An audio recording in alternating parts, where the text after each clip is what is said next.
Rowdy sheeter ಕೊಲೆ ಕೇಸಲ್ಲಿ ಶಾಸಕರ ವಿರುದ್ಧ ಎಫ್ಐಆರ್ ಆಗಿದೆ. ಬಿಜೆಪಿ ಶಾಸಕ ಭೈರತಿ ಬಸವರಾಜ್ ವಿರುದ್ಧ ಎಫ್ಐಆರ್ ದಾಖಲಾಗಿದೆ.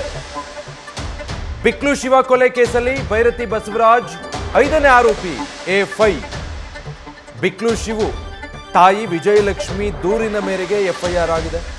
ಕೊಲೆ ಪ್ರಕರಣದ ಸಂಬಂಧ ಪೊಲೀಸರು ತನಿಖೆ ಮುಂದುವರಿಸಿದ್ದಾರೆ. ನಿನ್ನೆ ರಾತ್ರಿ ಬೆಂಗಳೂರಲ್ಲಿ ನಡೆದಂತಹ ಮರ್ಡರ್, ರೌಡಿ ಶೀಟರ್ ಬಿಕ್ಲು ಶಿವನ ಮರ್ಡರ್ ಕೇಸ್ಗೆ ಸಂಬಂಧಪಟ್ಟ ಹಾಗೆ ಶಾಸಕ ಭೈರತಿ ಬಸವರಾಜ್ ವಿರುದ್ಧ ದೂರು ಕೊಟ್ಟ ಹಿನ್ನೆಲೆ ಈ ಕೊಲೆ ಕೇಸಲ್ಲಿ ಅವರು ಕೂಡ ಒಬ್ಬರು ಆರೋಪಿ ಎ5.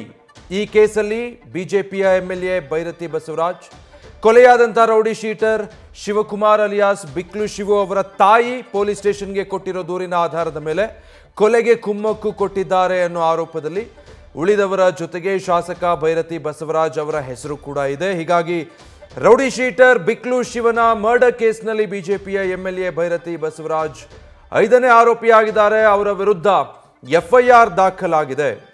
ಅವರ ಆಪ್ತರು, ಬೆಂಬಲಿಗರು ಜೊತೆಗೆ ಈ ಬಿಕ್ಲು ಶಿವನ ನಡುವೆ ಈ ಹಿಂದೆಯೂ ಕೂಡ ಗಲಾಟೆ ಆಗಿತ್ತು. ಅದೇ ಗುಂಪು ಈಗ ಕೊಲೆ ಮಾಡಿರಬಹುದು ಅನ್ನೋದು ಆರೋಪ. ಇದಕ್ಕೆ ಸಂಬಂಧಪಟ್ಟ ಹಾಗೆ ಈಗಾಗಲೇ ಪೊಲೀಸರು ಕೆಲವೊಂದಿಷ್ಟು ಆರೋಪಿಗಳನ್ನು ವಶಕ್ಕೆ ಪಡೆದು ವಿಚಾರಣೆ ನಡೆಸ್ತಾ ಇದ್ದಾರೆ. ಎಫ್ಐಆರ್ ಆಗಿದೆ. ಅದರಲ್ಲಿ ಎ5 ಶಾಸಕ ಭೈರತಿ ಬಸವರಾಜ್. ನ್ಯೂಸ್ ಫಸ್ಟ್, ನಿರ್ಭೀತಿಯಿಂದ ನಿಮ್ಮ ಪರವಾಗಿ.